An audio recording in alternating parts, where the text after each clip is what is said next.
Hi everyone, welcome back to My Gaming Easy. In this video, I'll show you some quick and easy steps on how to change age in Roblox. So without any further ado, let's get started.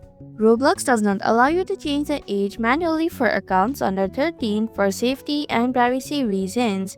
But if your age is 13 or older, here's how you can update your age. First, log into Roblox using your browser or the Roblox mobile app. Tap on the More icon, which is located in the bottom right corner of the screen. Scroll down and tap on Settings. Then go to Account Info. Scroll to Personal section. Here you will see your birth date. Tap the pencil icon next to it to make changes.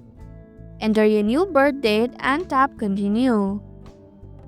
Roblox will send a 6-digit verification code to your email. Check your inbox and enter the code. Now tap on Verify to confirm the change. And that's how you can change age in Roblox.